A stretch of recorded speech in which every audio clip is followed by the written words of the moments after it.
Okay, lesson 2. We're going to build on the ideas that we mastered in lesson 1. Coverage A, coverage B, coverage C, the house, the garage, and the contents. That's what's covered. That's what we call covered property. And now we have to learn, oh yeah, covered for what? Covered in case this happens or coverage in case that happens. Very, very tightly organized structure that explains to a policyholder what you're covered for. What's covered is just one part. And now we turn to the really important business about what am I covered for? Customers ask all the time, is this covered? Is that covered? And you know what? There's a very complicated answer to almost every time that question is asked. So we'll look at what we call open peril versus named peril insurance, one step at a time. We cover ADPL in the homeowners insurance business, accidental direct physical loss, ADPL, with the key first and most important word being accidental. It has to be something that happened by accident, on accident, unplanned, unexpected, not good, accidental, meaning something has to happen that wasn't supposed to happen or that wouldn't have happened. It has to be an accidental event that causes direct physical loss to covered property, your house, your garage, or your contents. ADPL. There has to be an accident that takes place. Accidental, direct, physical loss to covered property. And we'll see all types of things that don't count and that aren't covered. But this is what we intend to cover and what we're very happy to cover. We're happy to write you a check when you've had ADPL, accidental, direct, physical loss to your covered property. And we'll come back and look at all these different terms as they weave their way in and out of the course. But that's what we're signed up for here, to cover you against accidental direct physical loss. So obviously not something that you did on purpose. That's not accidental.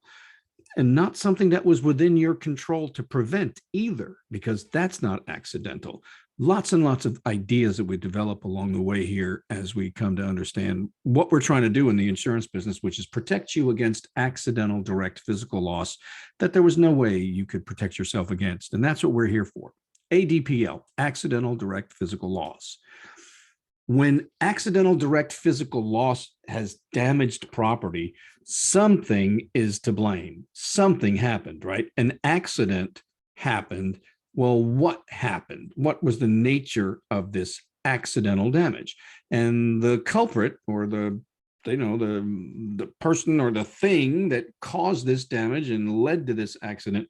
Accidents involve perils. That's the official name that we give to the cause of loss, which actually leads to accidental direct physical loss. The peril of fire burns stuff down. The peril of high tornadic wind scatters stuff all across the county. The perils of theft and vandalism are not natural forces, they're criminal acts committed by wrongdoers. And we insure you, or we can, against the peril of theft, because that's accidental. That wasn't supposed to happen. Vandalism too. These are crime perils, and they're just as much covered as perils relating to the natural world around us. So the peril of fire, the peril of tornado, the peril of flooding, when you've got 4 feet of flood water in your house that's not supposed to be there, it's the peril of flooding that has caused that damage. And in a similar fashion, water leaks coming out of your plumbing, your drains, your fixtures, your appliances, what have you, air conditioner overflow, air conditioner leaks, water leaks, the peril of accidental discharge of water from your plumbing system can also cause ADPL. So we're always going to blame this on something, and we're going to blame it on the peril that caused it.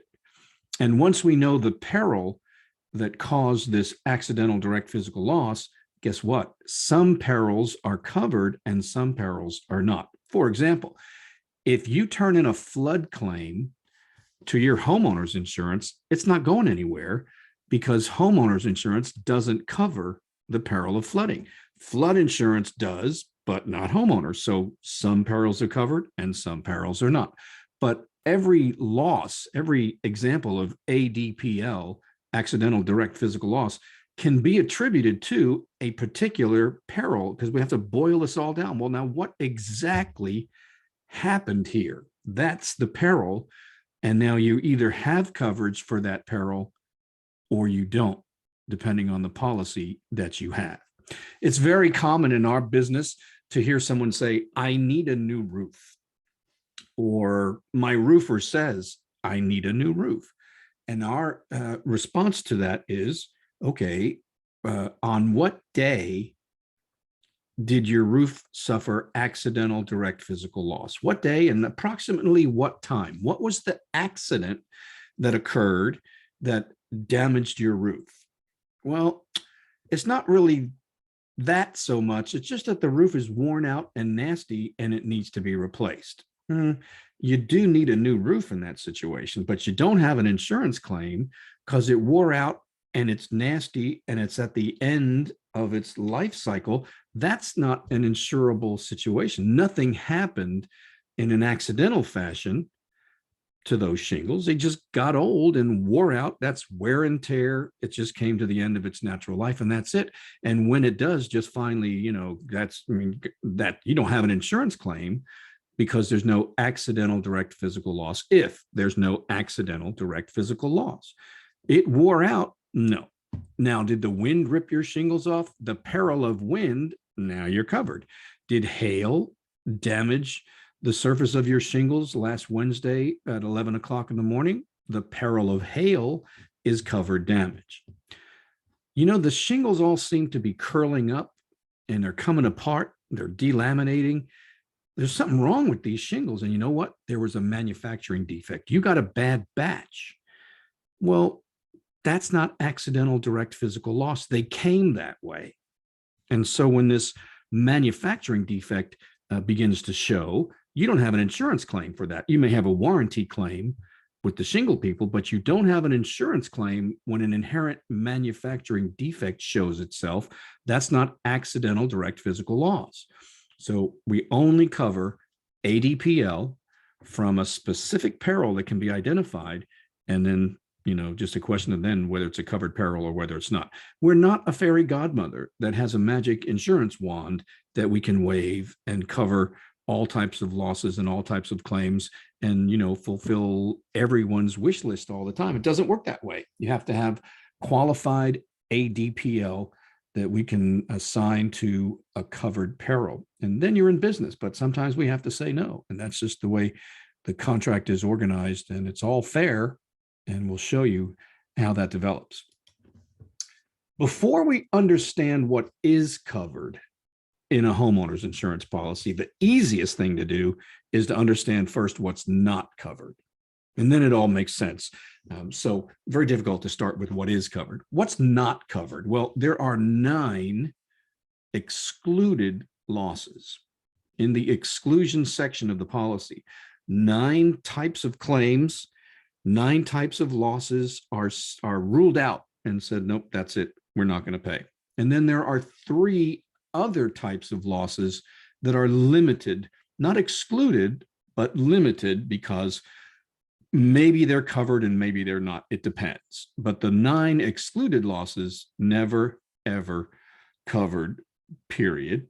But the limited losses, there's a condition. And if you meet that condition, you might have coverage. But if you don't, then no. So here we go. The 9 excluded losses. Number 1 is ordinance and law, or building code compliance. This simply states that we're not going to come out and redo your house or bring things up to code just because you found something that wasn't done to code. It's very common. If you have a plumber come to your house or an electrician come to your house, they very often say things like, well, this wasn't done properly, and whoever did this did a bad job, and this isn't to code, and this is supposed to be this way, and that's supposed to be that way. They're just kind of making conversation, and it's just something that seems very natural to them. Well, when they point out something to you that wasn't done to code, you can't turn in a homeowner's claim to have us come out and redo it or do it properly, because that's simply not accidental direct physical loss. I mean, you want to take care of that. That's on you. You have that obligation, in fact, as the property owner, to maintain and preserve and protect your property. But we're not going to come out and just do building code coverage and upgrades. Or let's say you have old fashioned single pane aluminum builder's grade windows, and the city does an ordinance and they update the building code saying that all new construction has to have Energy Star windows. Well, we're not going to come out and change out your windows for you to meet the new code because you're grandfathered with your old windows now. That's it. We're not going to come out and just do a bunch of code upgrades. However, if you've had a fire or a windstorm or whatever covered damage in your house, let's say it burns the upper story of your house. Now, if we're going to make these repairs, we have to pull a building permit. And now, when we try to go back and put new windows in your house, now we're not allowed to go back with the type of aluminum windows that you had. They're not allowed anymore. In fact, it has to be upgraded to the Energy Star windows to meet the code. We would pay for those upgraded windows. Typically, we would not pay for any upgrades. We would just pay to put things back the way they were. But in this case, because you're not allowed to go back with the types of windows that you had, we will make an allowance for extra money to comply with a building code requirement when you've had a claim. If you haven't had a claim, we're not just going to come out and do it. But when you have had a claim, totally, we'll show you in the policy where you get an allowance for building code compliance upgrades when you've had a claim. All right. Exclusion number 2, any type of earth movement, an earthquake, a landslide, volcanic action and tremors. I mean, settlement, subsidence, no, no, and no. Any other type of earth movement, sinking, rising, shifting, you're starting to get the idea now. Any type of earth movement or displacement, no, no, and no. Now, in certain states, they have earthquake insurance that you can buy, or certain policies allow you to upgrade and add earthquake coverage for an additional fee using what we call an endorsement. But generally speaking, no. However, if there's an earthquake and you have your house basically cracked in half, it's not looking very good for you. But if it happens then to catch on fire, now we would pay for the fire damage. This often happens, in fact, when a gas line is broken in an earthquake. And now where we would not pay for the earthquake damage and everything that's cracked and displaced, if it catches on fire, then you do have coverage for the fire damage. This is what's called a covered resulting loss.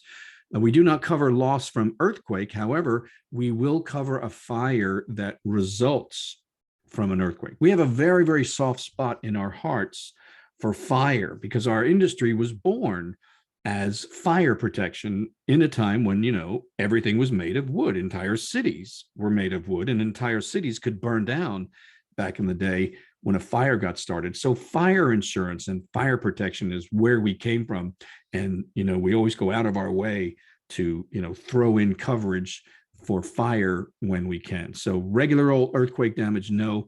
But lucky for you, it happened to catch on fire because the gas line was broken. And now you went from having no coverage for your house that was cracked in half to having coverage because it caught on fire as a result. We don't cover the peril of flooding. When you got flood waters in your house, it's best for you if you've bought flood insurance from FEMA through the NFIP, or if you have private flood insurance through one of those facilities, but not on your homeowners. That's it. We don't pay for any type of flood damage, and it doesn't matter whether it came from rain or coastal surge or tsunamis or anything else. It's just no. There's flood insurance for that, and that's what you need to go do. However, if a fire breaks out as a result of the flood water, let's say shorting out a transformer or, getting up too high and starting an electrical fire or what have you, resulting fire is covered, but not, wet flood damage, but it's just the same thing with earthquakes where we don't cover generally, but that would be a resulting covered loss where we carve out an exception for fire. Exclusion number 4 has to do with region-wide or widespread power failure, blackouts, and loss of power, loss of refrigeration, loss of lots of things. Power failure. We cannot pay for claims resulting from the loss of power if the failure takes place off the resident's premises. Now, you have a power line that connects your breaker box to the grid. And if everybody is out and nobody has lights and it's a widespread power failure, the insurance industry cannot respond to that. That's too many people having the same claim all at the same time. And the claims can just be too widespread and just simply overwhelming to the resources of the entire industry. Now, it's different though if your power line got cut. If everybody else has lights, but you don't, and it's sort of a local individual problem, then we can pay for claims resulting from power failure when the failure takes place on your premises, meaning your line was cut or there was some flying debris that smashed into your breaker panel and, shorted the whole thing out. We can do that. We can handle localized things, but yeah, not when it's everybody all over the place. It's just not enough money to pay that type of claim. So exclusion number 4 is claims resulting from loss of power in a blackout. There's no way in the world we're going to pay claims that are attributable to your own neglect.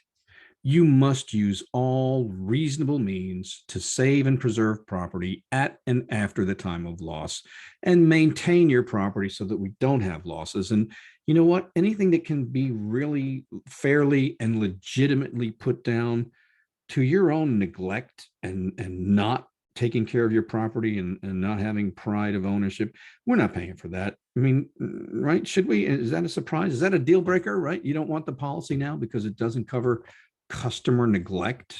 Of course it doesn't cover customer neglect. That's ridiculous. We don't cover damage resulting from a declared war and military action. That shouldn't be a deal breaker. I mean, come on. And we don't cover loss and damage from nuclear radiation or nuclear explosions. So what? You don't want the policy now because it doesn't cover, crazy. Of course we can't cover that. We of course don't cover intentional damage done by you. I mean, arson, right? Burning the house down for the insurance money, or just getting really mad and coming home and trashing the kitchen and poking holes in the walls, or coming home drunk and freaking out. And of course not. We're not going to pay for intentional damage done by you. And that's a tough one because in the event that we find that there was intentional damage done by one of the family members, then no one can benefit because no one is entitled to coverage, even the insureds who did not commit or conspire to commit the act causing the loss. So, I mean, if one spouse comes home and trashes the place, that's too bad. The other spouse who's innocent really said, well, I didn't come home drunk and I didn't freak out and I didn't trash the kitchen. It's too bad. I mean, one dumbbell ruins it for everybody. Isn't that how it always goes?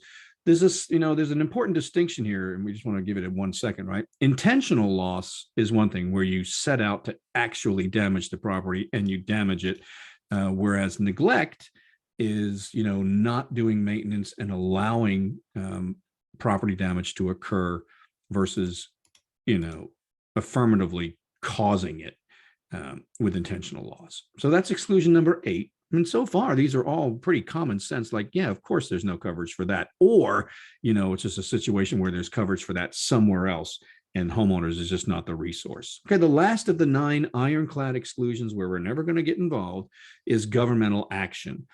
If police or first responders of some kind have to break in and kick down the door in order to rescue you or whatever, and if they create damage in the lawful execution of their duties, then no. Or if there's an arrest, that has to go down and there's a shootout or, the place gets all, no, not doing that.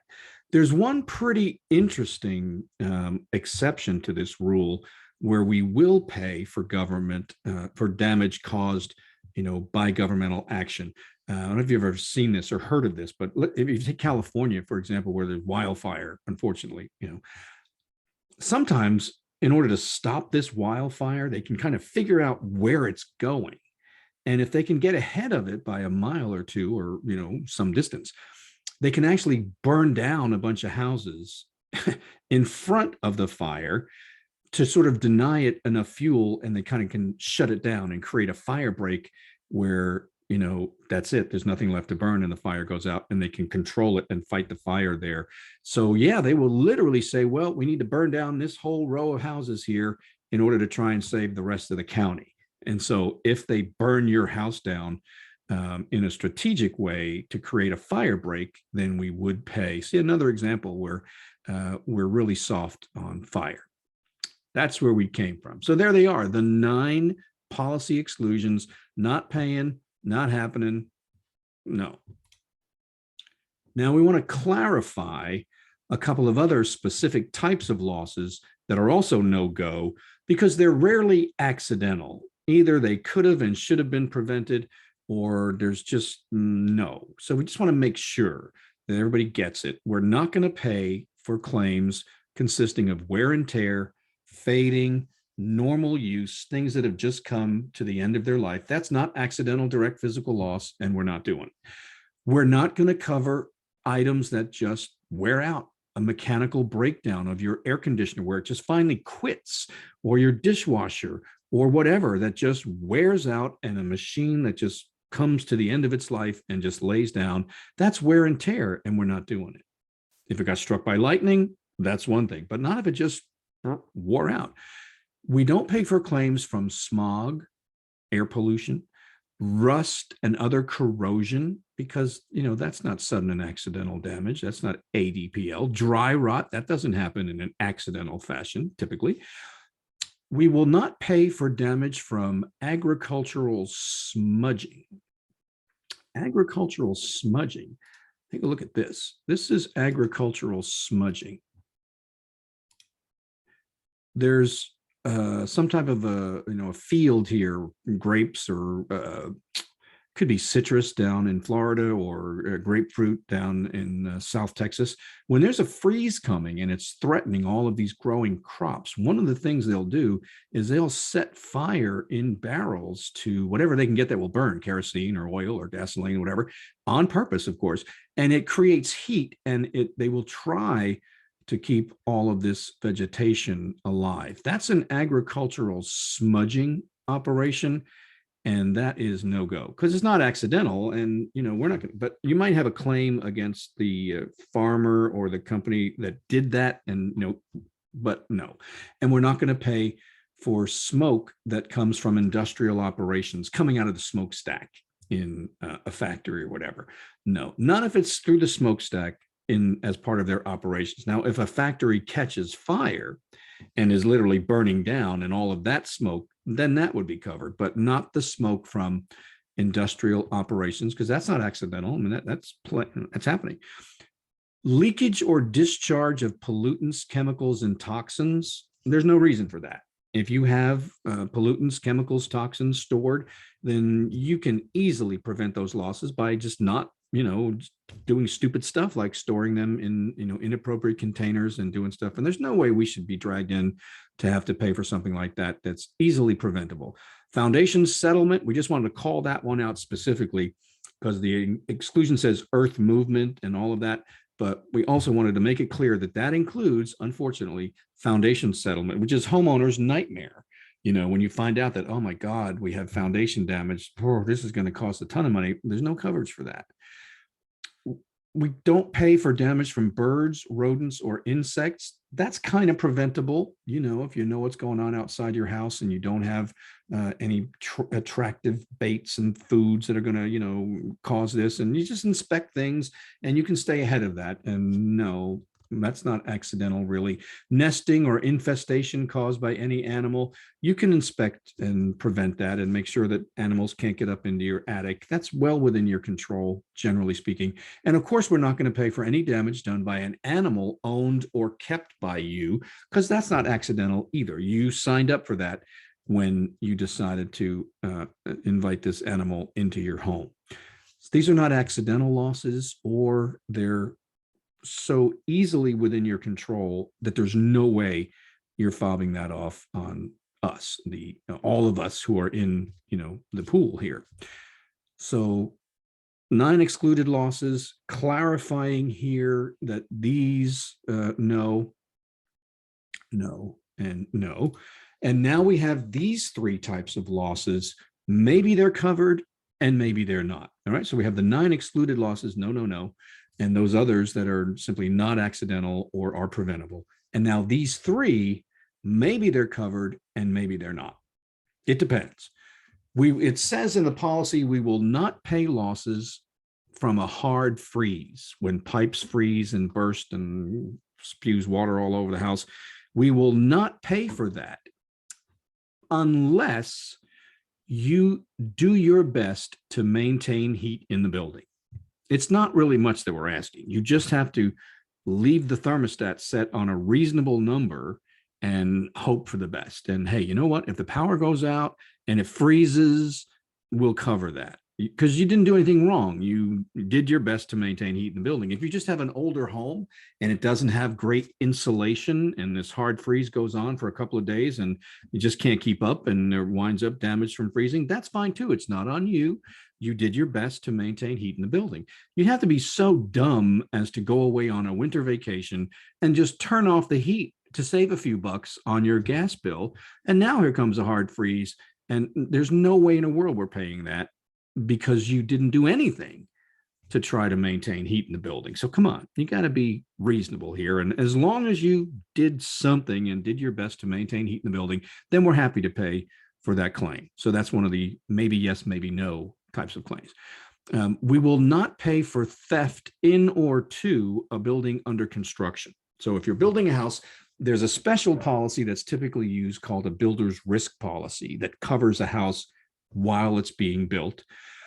But let's say you're adding an addition, and this addition isn't secured yet. It just has plastic sheeting hanging down. And anybody who wants to get in there and steal and gain access to the premises, all they would have to do would just simply brush past some plastic sheeting. So no, the theft risk now has been raised so high that no. So we won't pay for theft in or to a building under construction until it has been completely walled and roofed and made secure. That seems reasonable. We will not pay vandalism claims if the house has been left vacant for more than 60 consecutive days. Listen, we did not sign up for a vacant house. When we did this policy with you, you told us you were living there, the lights were on, the grass was cut, people were coming and going. And that's what the risk is based on and the price is based on, owner occupied.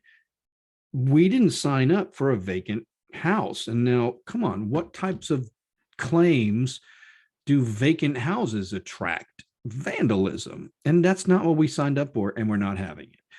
We will tolerate vacancy for up to 60 consecutive days.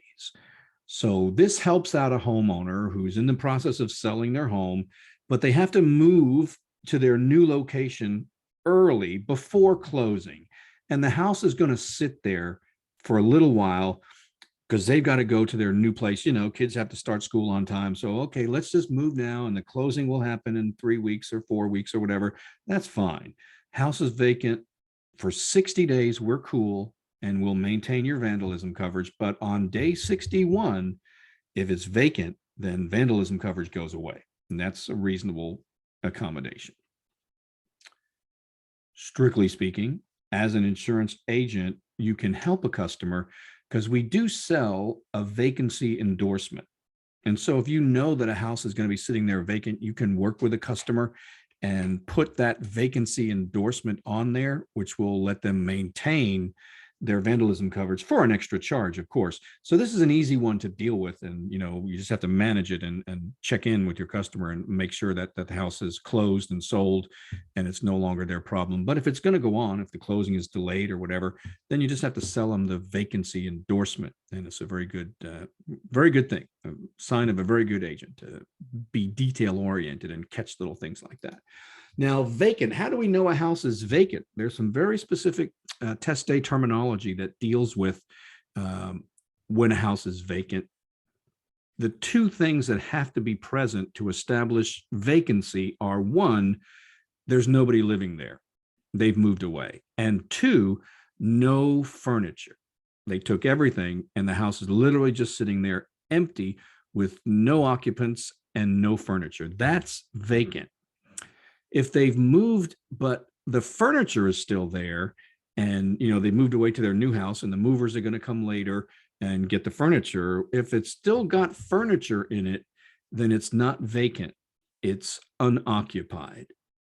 And if there's still furniture in there, it can't meet the definition of vacancy, at least for test day. I mean, other companies have other takes on this, but for test day, you have to look for nobody living there and no furniture. And now that's vacant. If there's furniture, it's not vacant. Vacant becomes a problem after 60 consecutive days. If an adjuster can determine that the house has been unlived in and no furniture for 61 days, then we would not pay a vandalism claim if it came in. Under 60 days, we'll pay a vandalism claim, even though the house is vacant, but we draw the line at day 61 and then no. So on test day, make sure you read the question carefully. If it's vacant, then it has to say nobody living there and no furniture, as opposed to a house that's unoccupied because nobody's living there, but it still has furniture. So just read carefully and remember slide 41 and you'll be in good shape. Now, if you want to take a pause here, this would be a good time to take a break if you want.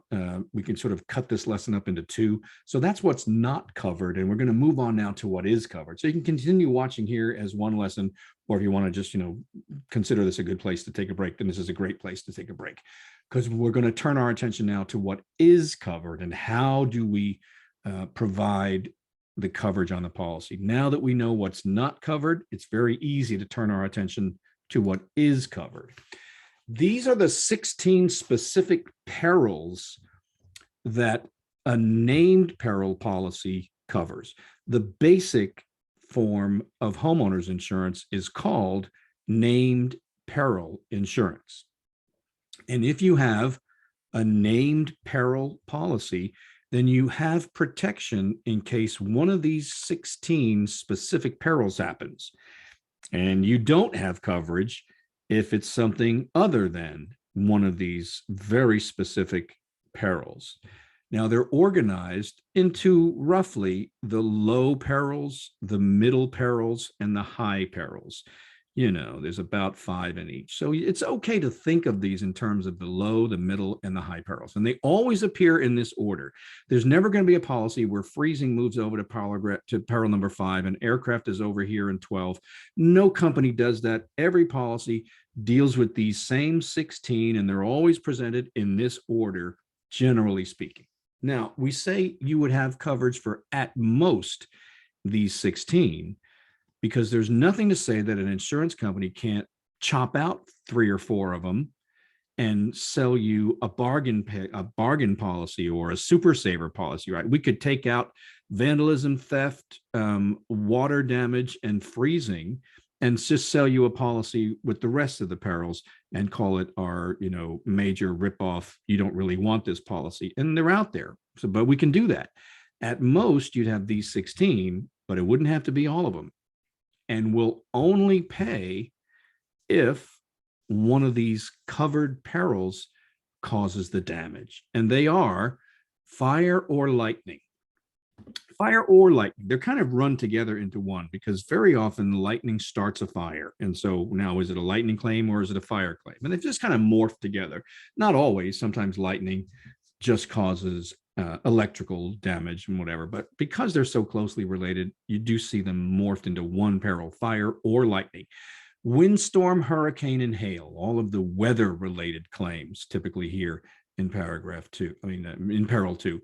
An explosion of some kind, but not nuclear and not having to do with war.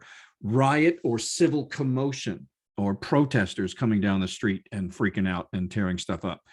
Aircraft plane crash, God forbid. Vehicle damage. You see this sometimes. Somebody who was drunk driving, got off the road, came up somebody's lawn and drove through their living room, or drove through a storefront in a strip center. Or maybe you came home, that way. Or maybe somebody was trying to run from the police and they turned wrong and they came up your driveway and crashed into. So vehicles do damage to houses all the time. Could just be something as simple as you in the garage backing out and you clip the corner, or you're pulling in and you sneeze and get nutty and you hit the gas and you nudge forward and you wind up, with your bumper in the kitchen. So it happens all the time. Vehicle peril. Now, the vehicle peril, notice with this asterisk, there are two forms of the vehicle peril. Sometimes any vehicle that hits and damages your property would be covered, but sometimes it says not if the vehicle was owned or operated by you or a family member. You have the sort of restricted version of the vehicle peril. Okay, so vehicles, sometimes any vehicle, sometimes any vehicle except a vehicle that was owned or operated by you. And you see examples of it throughout. We will pay for damage from smoke, but not agricultural smudging and not industrial operations. Notice that fire and smoke are two different things, right? Fire, there's combustion and things are burning and whatever. You can have smoke damage and no fire. You could smoke up the kitchen and it goes all over the house. You could have your neighbor's house on fire and now the wind is blowing your way and your house is all full of smoke damage when you didn't even have a fire. So they're very much separate perils. Sometimes they go together, but just as often not. Here's crime coverage here. 8 and 9 are your crime perils. Vandalism or malicious mischief, where they break stuff up and trash stuff and spray paint stuff and freak out and act a fool, but they don't actually steal it. And then there's theft, which is separate and apart, the actual act of stealing. All right, so there's crime coverage in perils number 8 and 9. The peril of falling objects, just think of that as a meteor or meteorite. I'm not sure how you say that exactly, but it has its origin with something outside crashing down and hitting the house. Could be a tree limb or flying debris or something, but it's not something that you dropped. If you're sitting in your house and you're polishing your bowling ball and your bowling ball rolls off your lap and cracks the kitchen floor, we're not paying for that. That's not a falling objects claim. Falling objects happens outside where something hits the house and comes crashing through. We will pay claims involving the weight or pressure of ice, snow, or sleet that builds up on a roof or a wall or a window, allowing it to crack or causing it to crack, sag, bulge, and whatever. And now damage is done as a result of the weight or pressure of ice or snow. Here is our famous peril number 12, where we pay zillions of dollars every year: accidental discharge or overflow of water. Water leaks, water damage from washing machine hoses, wet bars, dishwashers, air conditioner, drain pans, all kinds of stuff causes water damage. And man, oh man, pay tons of money. Peril number 13 is really not a thing that much. We'll show you, but forget it. Don't pay it any mind. Sudden and accidental tearing apart, cracking, burning, or bulging of an air conditioner system or a hot water boiler system. Just not very common stuff, really. And I've never seen it on the test. Here's the peril of freezing. So we will pay if it freezes up in there, as long as you use reasonable care to maintain heat in the building, of course. Here's power surge coverage: sudden and accidental damage from artificially generated electrical current. Now, lightning is naturally generated electrical current. Here we're talking about power surge, voltage fluctuation, what have you. And now, just to make it an even 16, and whatever, unless you live in Hawaii or Washington, we throw in volcanic eruption and all the types of damage that can result from a volcanic eruption. So there they are. Those are the 16 perils that you would have protection against if you had a named peril policy. At most, these 16, but maybe you bought a real bargain basement policy where they chopped some of them out.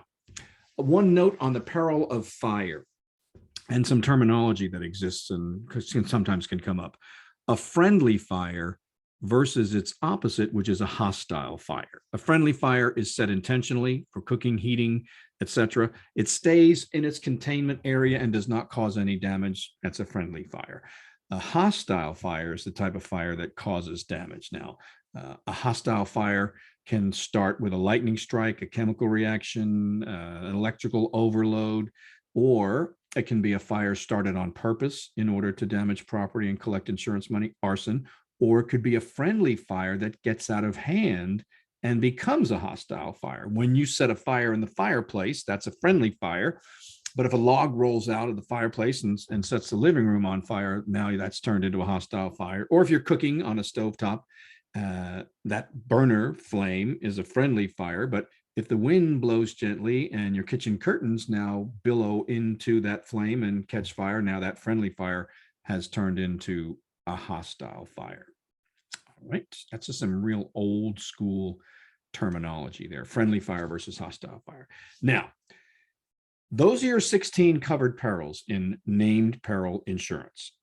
If damage is done to your property from anything else, then you don't have coverage. It's just though, and it doesn't matter how long you've been with us or whether you have home and auto or whether we love you or we don't, that's it. You only have coverage for those 16 types of losses. And those are pretty everyday, boring stuff that happen all the time, except for volcanoes.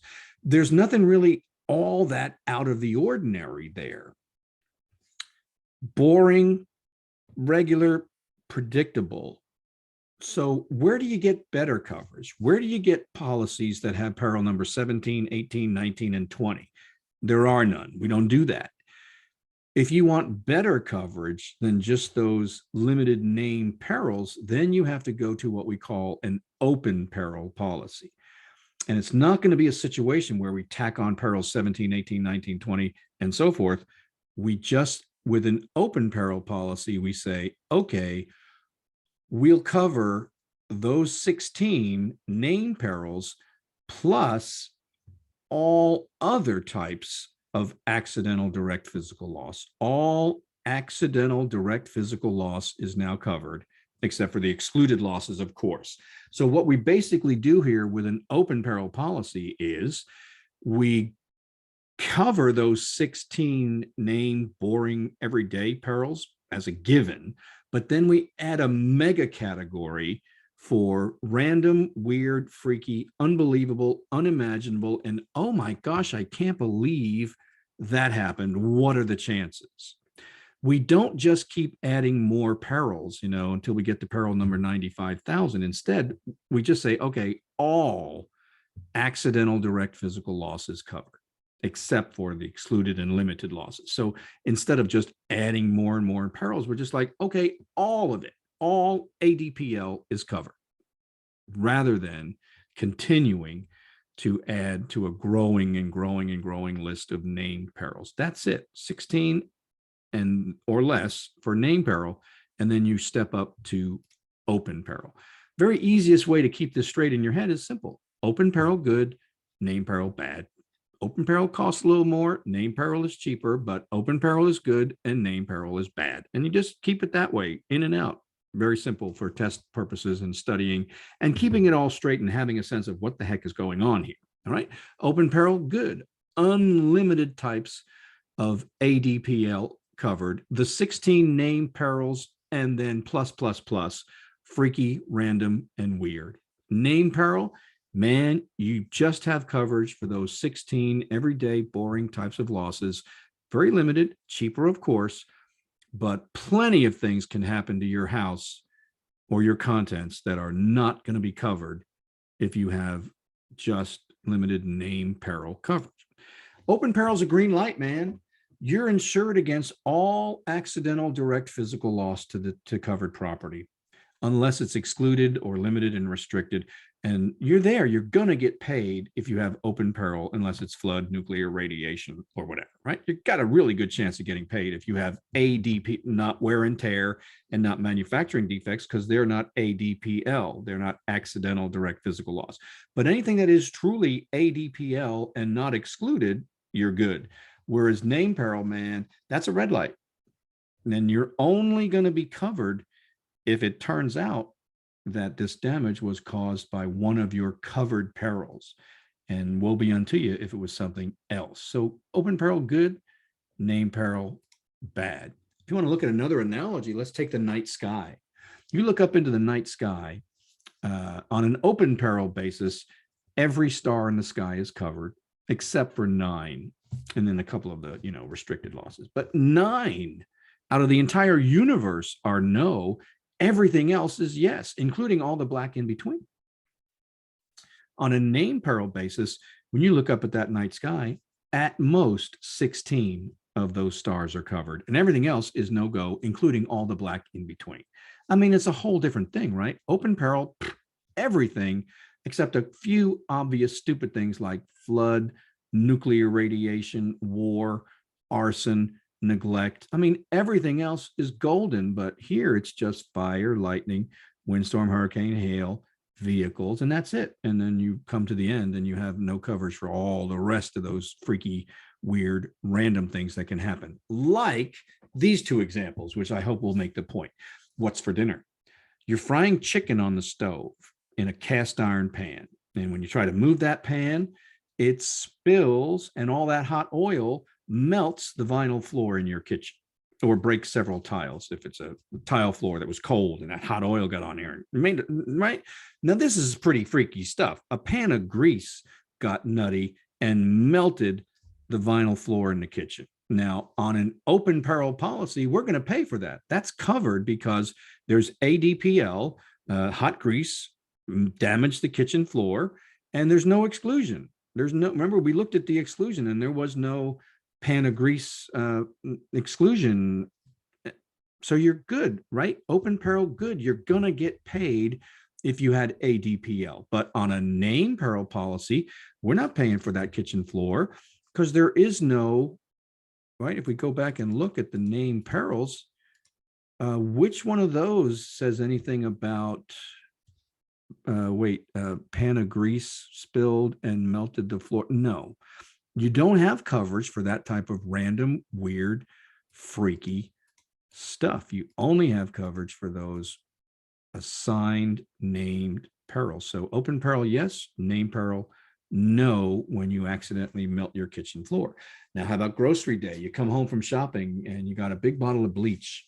And you're carrying that bottle through the living room, up the stairs, down the upstairs hallway to the upstairs laundry center. And guess what? That bottle of bleach had a crack in it and it was dripping. And you just bleach stained a trail across your home and you totaled the carpet in the whole house. Open peril, that's covered. You have ADPL and there's no bottle of bleach exclusion. It's not neglect, and it certainly wasn't on purpose or, nothing like that. It was clearly ADPL, and we'll pay for that. But if a customer calls that claim in and they have a name peril policy, which one of these speaks to a bottle of bleach had a crack and bleach stained the carpet in the entire, nothing. It's tough, man, because when an adjuster wants to pay a claim on a name peril policy, there's literally a box on the check and you have to write which peril you're paying this claim under. And, if there is no peril, then there's no coverage. And that happens all the time in name peril insurance because you don't have coverage for weird, random, and freaky. You're not paying for it either. When you have name peril policy, you're only paying for protection from those 16.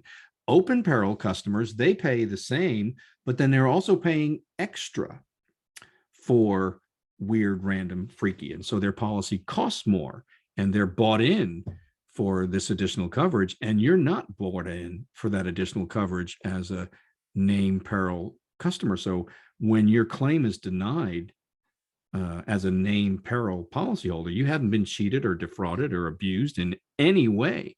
You're simply not bought in for that level of coverage. So it's completely fair and completely just. It gets worse. The last slide here on this lesson about open peril and named peril. Open peril, everything is covered. All ADPL is covered unless the company can prove that one of their exclusion applies. The adjuster has the burden of proof. We either have to pay you for ADPL, or we have to state which one of the exclusions in the policy is on point. And we have to do this in good faith and fair dealing and send you a letter quoting the policy. And it says, listen, we've investigated your claim, and this 4 feet of water in your house, it clearly came from that hurricane we had last week. And we're denying your claim under the flood exclusion. And so it has to be that specific. We are not paying for the ADPL you showed us, either because it's not ADPL or because it's the result of an excluded loss. And if we can't prove it and quote it in good faith and fair dealing, then we have to pay your claim. But you're under the burden of proof when you have a named peril policy. You bring us out, you want to show us some damage. Okay, now make me believe that one of these covered perils caused that damage. You have the burden of proof in a named peril policy. Adjuster doesn't have to do anything except wait for you to satisfy him or her that this damage you're claiming was from a covered peril. So take an example of a claim that comes in and says, I think lightning struck my air conditioner. It stopped working. All right, so we'll come out, we'll take a look, and you know what? Lightning doesn't come like a thief in the night. I mean, when lightning strikes something, right, it's a whole big thing. We're looking at this air conditioner, and I don't see anything remotely, and there's no damage around to the trees or anything. I really don't know where lightning struck this air conditioner. But if you want to cut the compressor open and show me that there's, you can, but that's the level of proof that you'd have to come up with in a type of a disputed claim where it wasn't obvious. We don't have to prove that it was or wasn't. You have to prove that it was covered damage if you have a named peril policy. So there it is, one time through. If you want to watch either the first half of that again about what's not covered, or watch the second half again about what is covered, then it's there for you. And that's how you're covered, either on an open peril basis or a named peril basis. Super important. Next lesson, we'll talk about, okay, so you're covered. Your claim is covered, but now how do we pay it? Do you have replacement cost benefits, or are you limited to an actual cash value settlement? So that'll be our next lesson, and we will take it up there.